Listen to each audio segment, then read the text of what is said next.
relevance. The people are asking the question, is the UN relevant to the real world?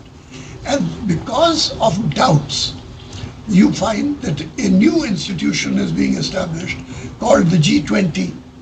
And the fear, or the repressed fear, is that perhaps the G20 may overtake the United Nations itself.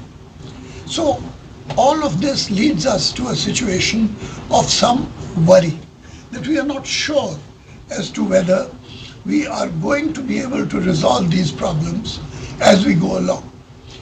And that is why the main question which you have asked of us is critical. We sit here at the apex of the world. This is the sole universal multilateral organization. But what is its future? And is it going to have a pleasant future or an unpleasant future? And for that, Ambassador Nambiar, we request you to walk us through what I think are doubts, and I hope that I'm wrong and that you have greater confidence in the future than I have. Thank you. Should I go straight away? Yes, absolutely. Thank you, Ambassador Kamal. If I may be allowed to call you Ahmed.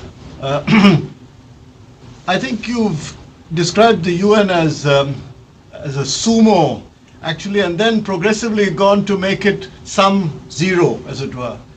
It's a little for a person who's working in the UN. I think it tends to paint a rather bleak picture. I think at least my impression of both the record and the evolution of the United Nations is, I'd like to suggest, somewhat different. First is, of course, you said the United Nations is a table, right? Many chairs, 192, 15, and 54, things like that. But I think we need also to look at the UN as a slightly larger entity, not just the United Nations itself, but the larger family of the United Nations, which consists of not just the United Nations under the Charter, but the broader range of specialized agencies, what is called the funds and programs, and a whole set of institutions that have been built up over the years, which address specific issues, whether they are health, whether they are population, whether they are AIDS, whether it's drug trafficking and organized crime.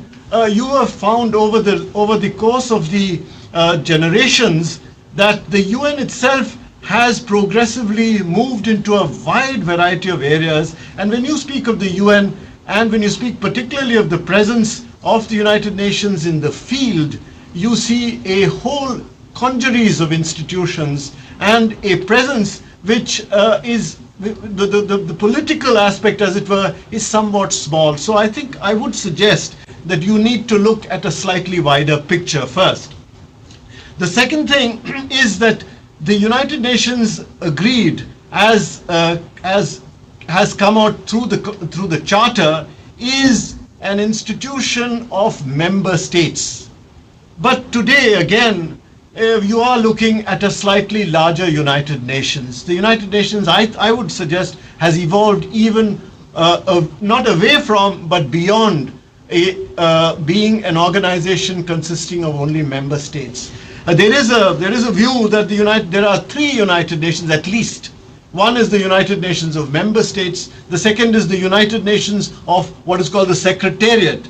This is, I think, I'm not sure, it was probably Ines Cloud who said this. And the third is the United Nations of the broader civil society. The place of the civil society in today's United Nations is far different and far more important than it was, say, during the Cold War, during the period of the Cold War, when politics in the United Nations was primarily dictated by the contradictions, if you will, and confrontations of the Cold War.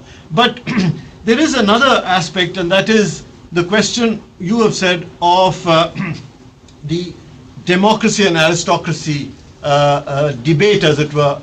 The United Nations is the ultimate multilateral institution in that as a result of the evolution from an organization of 50 odd members when it was formed to an organization of 192 members, the very progress of state building around the world since 1945, where there were more than 80 colonies. The decolonization process has resulted in more and more countries getting to the table, as it were, of the multilateral table and making their voices felt. This naturally has resulted in what may seem to be a cacophony of voices, and therefore you think that there is an impression that this democracy which you see of 192 members in the General Assembly often is just a whole set of constantly varying voices with no particular direction.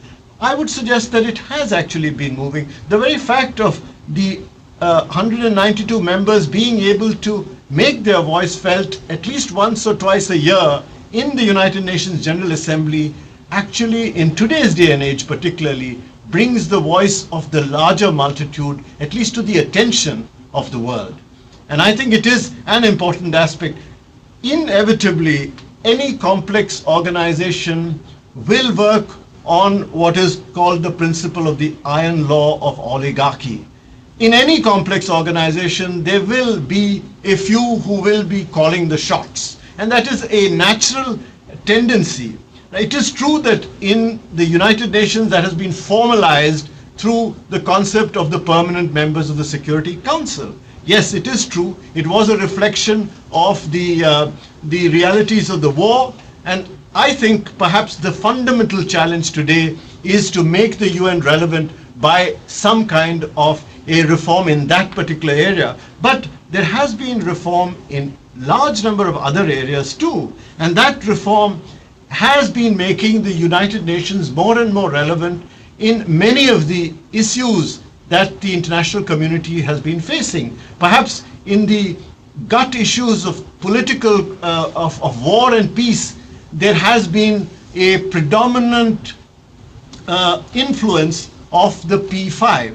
But it is the reality of the world that the P5 to an extent include the most powerful nuclear weapon states of the world. In that sense, they have the power to destroy and or to prevent the world from destruction. In that sense, that is also a reality. Now, it is important for us to remember that there is need for reform, and ultimately, particularly in the post-Cold War period, you are faced with a somewhat new reality. And that's coming down to the second point which you mentioned of the mushrooming of wars.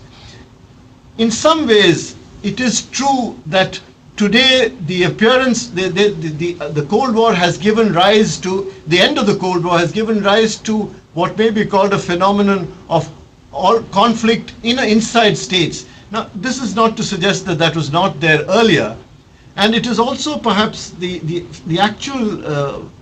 factual situation in terms of conflicts before the Cold War and after the Cold War is a little nuanced. In fact, I think there are people, the reality is that armed conflicts have dropped. There has been a drop in the number of armed conflicts. Actually, the statistical information is that almost 40%, there has been a drop of armed conflict by more than 40% since 1992. And conflicts with 1,000 or more deaths have dropped almost by 80%.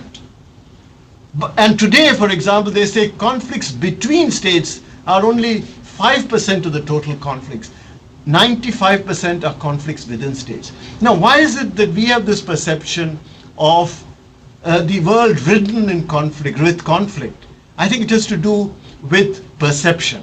It has to do with the communications revolution. It has to do with the fact that there are so many more members at the table. The 192 members that are at the table are themselves besieged by one form or the other of conflict, and therefore that comes out into the open. Earlier it was less evident. It came less out into the open. Many of the festering conflicts were not even was not even brought to the attention of the international community. So in that sense, there has been a major change. This is not to underplay or be sort of, in a sense, be oblivious of the real problems in the world today.